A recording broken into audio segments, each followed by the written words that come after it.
ओम। मुनिश्री को मेरा बारंबार नमोस्तु नमोस्तु नमोस्तु। मुनिश्री, मेरा सवाल है, मैंने अभी 2-3 दिन पहले एक शास्त्र जी में पढ़ा था, अष्टमी चौदस के दिन सिद्धांत जो हमारे शास्त्र होते हैं वो नहीं पढ़ने चाहिए। उसका क्या कारण है, क्यों नहीं पढ़ने चाहिए?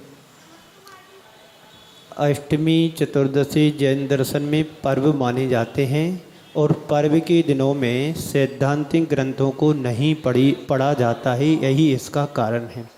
10 लक्षण पर्व आएंगे तो ये पर्व कहलाते, अष्टानी का पर्व आते ये पर्व कहलाते, अष्टमी चतुर्दशी पर्व हैं।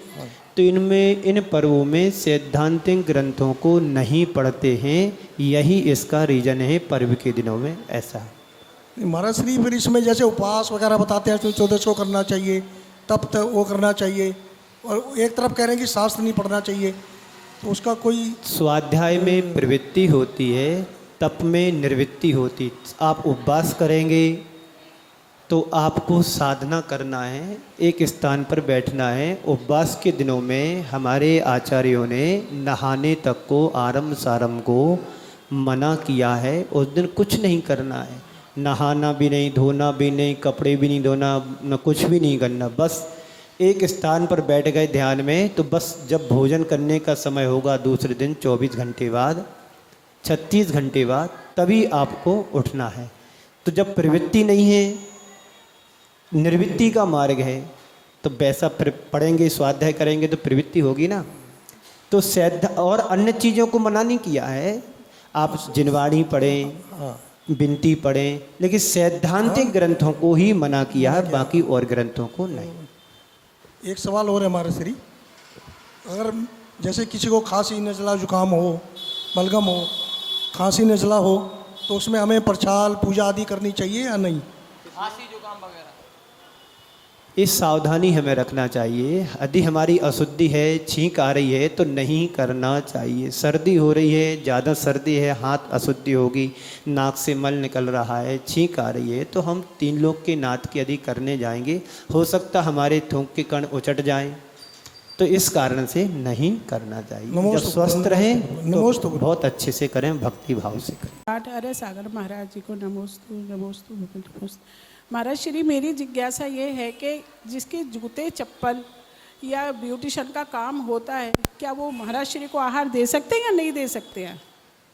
आपने जो प्रश्न किया है, मुझे आज से लगभग 40 साल पुरानी बात याद आ रही है जी। हमारे नगर में मुनिश्री समता सागर जी, मुनिश्री प्रमाण सागर जी, मुनिश्री क्षमा सागर जी के साथ आए हुए थे 5 महाराजियों के साथ। ये लगभग 1984-85 की बात है। तो वो जिन घरों में जूते चप्पल की दुकानें होती थीं, उस समय की बात बतला रहा हूँ, और जिस मेडिकलों में कीटनाशक दवाइयाँ बेची जाती हैं, उनके घरों में आहार लेने नहीं जाते थे, हमें अच्छे से याद है। क्योंकि ये निम्न कार्य कहलाता है, निम्न व्यापार कहलाता है। यदि हमारे जैन दर्शन में अच्छे अच्छे कपड़े के व्यापार हैं, जोहरी के व्यापार हैं, किराने का व्यापार है, यदि अच्छे सब ठीक अच्छे व्यापार हैं, तो उनको करने में कोई बाधा नहीं है। पर जूते चप्पल का व्यापार करना, दुकान खोलना, उसका बिजनेस करना, कीटनाशक हिंसात्मक दवाइयों को बेचना, ये सब हिंसा के कार्य हैं, इनसे पाप का बंध होता है, इसलिए इनको नहीं करना चाहिए। जैनियों के लिए तो नहीं करना चाहिए, बाकी और जिसका जो कर्म है, कृत्य है, वो करें, कोई दिक्कत नहीं। पर जैनियों को तो जैनियों के हिसाब से व्यापार करना चाहिए, जिससे पाप का बंध ना हो, हिंसा ना हो, आदि आदि ऐसा। नमोस्तु। आवाज़ नहीं करेगा कोई। महाराज श्री के चरणों में नमोस्तु नमोस्तु नमोस्तु। दुखों की जड़ है आसक्ति, कैसे? सभी दुखों की जड़ है आसक्ति, कैसे? सभी दुखों की जड़ है आसक्ति, कैसे? पर तुम्हारा प्रश्न ही हमें अधूरा लग रहा है, इसको कुछ सुधार होना चाहिए। आसक्ति से हम कैसे बचें? आसक्ति से हम कैसे बचें? तो आसक्ति से बचने का सीधा सा उपाय है, जिन वस्तुओं के प्रति हमारा ज़्यादा लगाव है उन वस्तुओं से हम बचें। जिन वस्तुओं का सेवन करने में, उपयोग करने में हमारी लालसा बढ़ रही है, उन वस्तुओं, उन चीज़ों से हमें बचने का प्रयत्न करना चाहिए। आसक्ति संसार में भटकाती है। आसक्ति किसी भी वस्तु के प्रति अच्छी नहीं होती है। आसक्ति का शाब्दिक अर्थ होता है जिसके बिना हम जी ना सकें। चाहे खाने की चीज़ हो, चाहे पहनने की चीज़ हो, चाहे उपयोग करने की चीज़ हो, यानी किसी भी तरह की चीज़ हो, उसके बिना हमारा जीवन यापन ना हो सकते, उसका नाम है आसक्ति। और दूसरा अर्थ है, हम समझते हैं जो आ जाए और जाए नहीं, उसका नाम आसक्ति है, जिसके बिना हम जी ना पाएँ, जी ना सकें। इससे बचने का यही उपाय है, जिन वस्तुओं से हम, उन वस्तुओं का परहेज करें और अपने जीवन को संयमित बनाने का प्रयास करें। तो आसक्ति ऐसी नहीं है कि उसके बिना तुम जी ना सको, क्योंकि तीर्थंकर भगवंतों ने भी तो आसक्ति का परहेज किया है, त्याग किया है, संयम को धारण किया है और अपने मार्ग के लिए प्रशस्त बनाया है। ऐसा हमें करना चाहिए। नमोस्तु गुरुजी। श्री के चरणों में त्रिबार नमोस्तु नमोस्तु नमोस्तु। महाराज श्री, मेरी ये जिज्ञासा है कि धर्म और फर्ज में हमें किसको श्रेष्ठ रखना चाहिए? धर्म और कर्म दोनों हमारे कर्म हैं। धर्म हमारी अंतरंग आत्मा का आधार है। धर्म हमारी अंतरंग तत्व है, जिसके बिना हम अपने जीवन को आगे नहीं बढ़ा सकते हैं। धर्म वह क्रिया है, धर्म वह साधन है, जिसके माध्यम से तीर्थंकर भगवंतों ने भी अपने मार्ग को प्रशस्त किया था। जैसे एक मकान को स्थायी टिकाए रखने के लिए, एक बिल्डिंग का स्थायित्व देने के लिए उसकी नींव को आवश्यक बताया है, बिना नींव के महल नहीं टिक सकता है। ऐसे ही मानव जीवन बिना धर्म के नहीं टिक सकता है। कर्म एक कर्म कहलाता है, जो हम क्रियाएं करते हैं कर्म है। चाहे धर्म का कर्म हो, चाहे पुण्य का कर्म हो, चाहे पाप का कर्म हो, कोई भी क्रिया करते हैं वो कर्म की श्रेणी में आता है। जैसे युग के आदि में कल्प वृक्षों से हमारी आवश्यकताओं की पूर्ति होती थी। धीरे धीरे काल का समापन हुआ, कल्प वृक्षों ने फल देना, प्रकाश देना, आवश्यकताओं की पूर्ति करना बंद कर दिया। तो जनता त्राहिमाम करते करते अपने राजा के पास पहुंची, नाभि राय राजा के पास। उन्होंने कहा, अब मैं राज्य को नहीं संभाल रहा हूं, अब राज्य के लिए आदि कुमार उनके पास जाओ। कल्प वृक्षों ने फल देना बंद कर दिया है, अब तुम्हारे लिए ऋषभ देव जो है राजा हैं, वो तुम्हारे लिए व्यवस्था बताएंगे। तो वहाँ से जाकर के आज तक कर्म भूमि चली आ रही है और हम कर्म करते हैं। चाहे कृषि करो, चाहे व्यापार करो, चाहे शिक्षा के क्षेत्र में जाओ, चाहे शिल्प कला के क्षेत्र में जाओ, ये सब कर्म कहलाते हैं। बिना कर्म किए हमें फल नहीं मिलता है। शुभ कर्म करोगे तो अच्छा फल मिलेगा, बुरा कर्म करोगे तो बुरा फल मिलेगा। तो कर्म उतना ही जरूरी है जितने अपने जीवन को धर्म जरूरी है, उतना कर्म भी। कर्म कौन सा करें, इस पर विवेक लगाना है, विवेक से काम करना है, जिससे हमारा पाप का बंध ना। के चरणों में मेरा बारंबार नमोस्तु। गुरुवर, मैं ये पूछना चाहता हूँ कि हमारे आसपास कई अदृश्य जीव होते हैं जो हमारे से अनेक क्रियाओं करते करते समाप्त हो जाते हैं।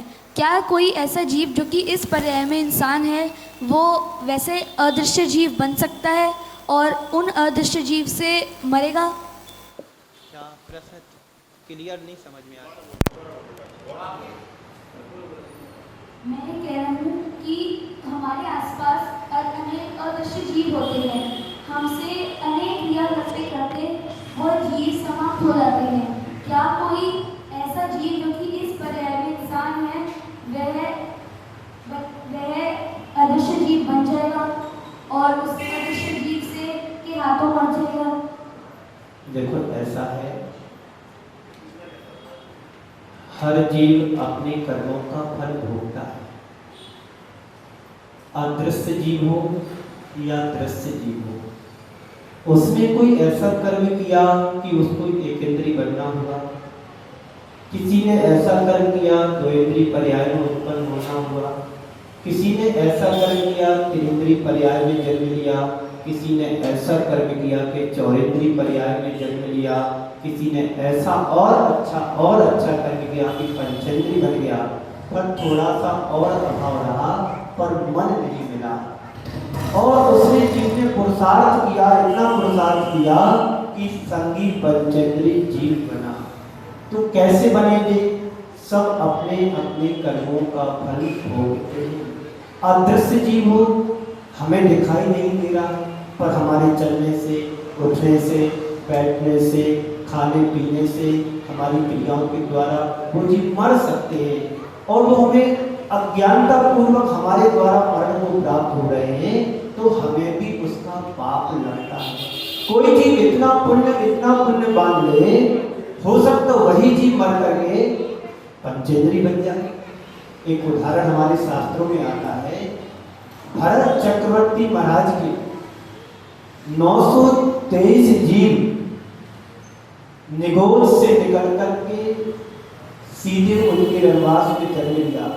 और एक मत ऐसा आता है कि 923 जीव पहले गिजाई के रूप में थे, फिर बाद में उनने इतना पुण्य किया होगा कि गिजाई से निकल करके सीधे उनके वनवास में। एक दो मत आचार्यों के मिलते हैं, सही क्या है इस पर आज तक डिसीजन नहीं हो पाया, पर दोनों आचार्यों की हम बात स्वीकार करके चलते हैं। तो ऐसा नहीं है कि कोई एकेंद्रिय जीव पंचेंद्रिय ना बन पाए, और पंचेंद्रिय बनने के बाद ऐसा पाप उसने किया कि जाकर के निरोध में जन्म लेना पड़े। तयते चय था वर तन धरे यो परिवर्तन पूरे करे। यह जीव संसार के पंच परावर्तन करते करते करते सम्यक दर्शन के अभाव में पुनः एक इंद्रियों में जाना पड़ता है। क्यों जाना पड़ता है? उसने सम्यक को प्राप्त नहीं किया, जो उसको काल मिला था उस काल में सम्यक दर्शन ग्रहण नहीं कर पाया, तो पुनः वहीं जाना पड़ेगा। बैतू पवेलियन जहाँ से आया वहीं जाएंगे। आप कहाँ से आए? घर से आए, यहाँ दर्शन किए, पाठशाला पर, या वापस घर जाना है। ऐसे ही संसारी प्राणी जीवों के साथ होता है, जो जैसा कर्म करता है उसका कर्म भोगने के लिए 4,84 लाख योनियों में जीव को जाना पड़ता है। अब कौन कहाँ जाएगा? जितनी आयु उसने बांधी होगी, जो कर्म बांधा होगा, जिस गति में बांधा होगा, उस गति में जीव जाएगा, चाहे दृश्य हो या अदृश्य हो। भोगने के लिए तो जाना ही पड़ेगा। तुमने कुछ अच्छा कर्म किया होगा, जैन कुल में जन्म लिया, संपन्न घराने में जन्म लिया, बुद्धि अच्छी मिली, शक्ति भी मिली, शरीर की अंगोपांग अच्छे मिले, सब कुछ अच्छा मिला है। और यदि सबको पाने के बाद यदि हमने गड़बड़ किया तो क्या होगा? तयते चय था वर तन धरे यो परिवर्तन पूरे।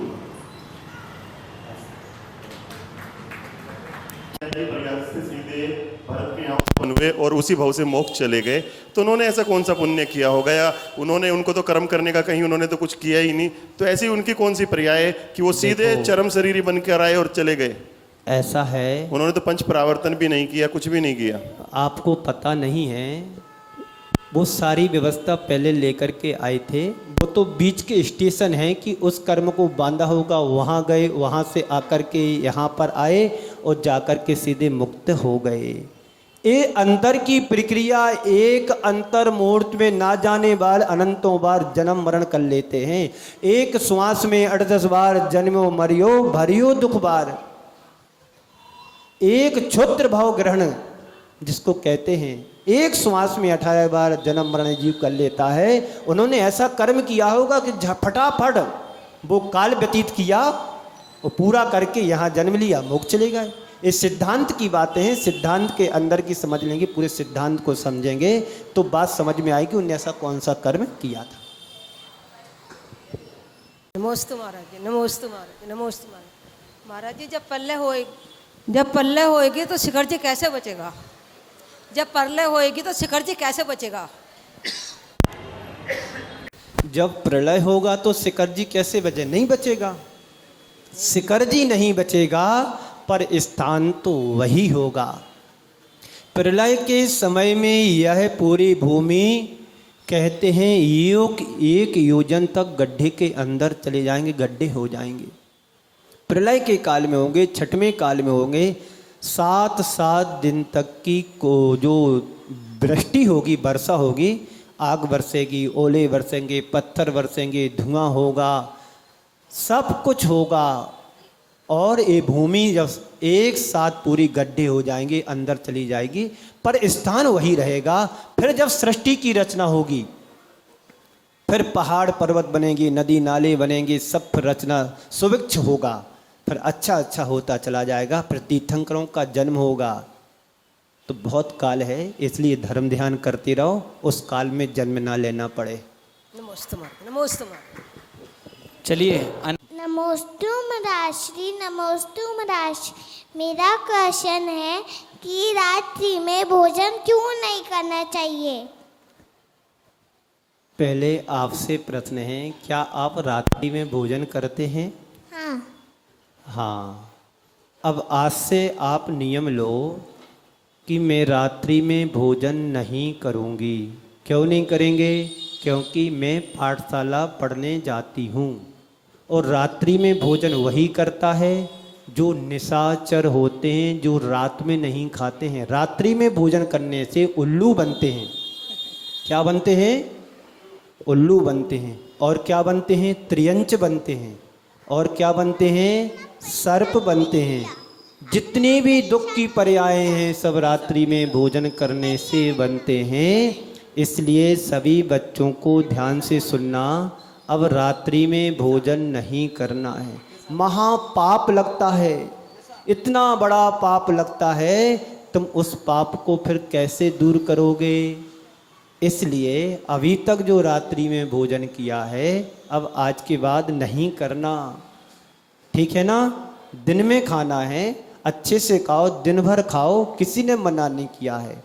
इसलिए रात्रि भोजन में, रात्रि भोजन किसी को भी, बच्चों को नहीं। यहाँ और भी बड़े बड़े बच्चे बैठे हैं जिनके 4-4, 3-3 बच्चे और हो गए हैं, उनको भी नियम लेना चाहिए कि हमने जैन कुल में लिया है तो कुलाचार का पालन हमें करना चाहिए। कुलाचार ही नहीं पता है क्या है? जिस घर में सदियों से गणंत नहीं आते हों, पानी छान करके पिया जाता हो, देव दर्शन की विधि मालूम हो, देव दर्शन नियमित करते हो, 6 आवश्यकों का पालन करते हो, और रात्रि भोजन उस घर में ना होता हो, सूर्य आकर के तुम्हारे दरवाजे की सांकल को खोले और सूर्य जाते जाते तुम्हारे किचन की यानी चौके की सांकल को लगा करके जाए, वो चौका कहलाता है। बाकी सब किच किच किच किच किचन होते हैं, जिनमें आलू भी आते हैं, प्याज भी आते हैं, लहसुन भी आते हैं, अदरक भी आता है, उनकी कोई मर्यादा नहीं होती है। रात्रि में कोई भी चौके का कार्य नहीं होना चाहिए। एक दिन मैं प्रवचन सुन रहा था, किसी का भी हो, उन्होंने ये कहा था, सच्चा श्रावक वही कहलाता है, 2 प्रतिमाओं का पालन करने वाला श्रावक सूर्य उदय के पहले भोजन नहीं बना सकता है अपने लिए। मान लीजिए उसको कहीं यात्रा पर जाना है, सुबह 5 बजे उजाला हो जाता है, पर सूर्योदय नहीं हुआ। सूर्योदय जब होगा उसके 2 घड़ी बाद तुम खाना भोजन अपने लिए बना सकते हैं। अब बताइए, और आप लोग इतनी मर्यादा रखते हैं। सुबह जाना है, बस अभी 9 बजे बना के रख लेते टिफिन, क्योंकि तुम्हारे व्रत नहीं है। तो तुम रात्रि का भोजन कर रहे, रात्रि का सदोष भोजन कर रहे हैं। एक सियाल की कहानी मुझे आ रही है, उसको सुना करके विराम दूंगा। जंगल में एक मुनिराज थे, रिद्धिधारी मुनिराज जी। उनके उपदेश सुनकर के लोगों ने सबने अपनी अपनी क्षमता योग्यता के अनुसार व्रतों को लिया। वहीं पर एक लोमड़ी सियाल भी थी। सब लोग चले जाने के बाद सियाल ने भी मुनिराज से नियम लिया कि मुनिराज मेरे लिए कुछ नियम दो। अब मुनिराज क्या बोले, ठीक है, उसने नियम ले लिया कि मैं रात्रि में पानी नहीं पीऊंगी, मैं रात्रि में पानी को ग्रहण नहीं करूंगी। गर्मी का समय था, जंगल में बहुत उसने भ्रमण किया, प्यास लगी, ढूंढते ढूंढते इसको बावड़ी मिली, बहुत गहरी होती, उनमें सीढ़ियाँ लगी रहती हैं, घूम घूम करके नीचे उतर के पानी लेकर के आना होता है। बावड़ी तो उसको मिल गया, पानी का ठिकाना भी मिल गया उस सियाल के लिए। नीचे जाए तो अंधेरा लगे। उसने सोचा चलो रात्रि हो गई, मैंने नियम लिया गुरुदेव से, मैं रात्रि में पानी नहीं पीऊंगी। बाहर आती है तो उजाला रहता है, चलो ठीक है नीचे जाते हैं, उजाला है अभी तो, नीचे जाते हैं अंधेरा लगता है, फिर बाहर आती है। ऐसा उसने कई बार किया, इतने में सूर्य अस्त हो जाता है, पर उसने पानी नहीं पिया और पानी के अभाव में प्यास के कारण उसका मरण हो गया। मरण हुआ तो इस एक नियम के माध्यम से वह स्वर्गों में जन्म लिया, देव बन गई। ये किसका प्रभाव है? रात्रि पानी त्याग करने का नियम का प्रभाव है कि वह सियाल भी क्या हो गया, देव बन गया। और यदि सोचती वो कि कोई बात नहीं, भ्रमित हो रही हूं, अभी तो दिन बाहर है, पी लेते हैं, पर उसने क्या नियम लिया था, मैं रात्रि में पानी नहीं पीऊंगा। और जबकि उजाला था बाहर, लेकिन उसने अपने नियम को नहीं तोड़ा और एक छोटे से नियम के माध्यम से उसने स्वर्गों की विभूति को पा लिया। ऐसे ही हम अपने जीवन में रात्रि भोजन का त्याग कर सकते हैं। एक समय निश्चित कर सकते हैं कि हम 8 बजे के बाद किचन में भोजन कोई भी नहीं करेगा, बाकी पाप से बच गए। सारे अनैतिक कार्य तो रात में ही होते हैं। कब होते हैं? रात्रि में होते हैं। इससे बचें और अपने जीवन को सात्विक बनाएं। ओम शांति। इसी मंगल पुनीत भावना के साथ पूज्य गुरुदेव के चरणों में नमन अर्पित करते हुए यहीं पर विराम देता हूँ। बोलिए परम पूज्य आचार्य गुरुवर श्री विद्यासागर जी महाराज की।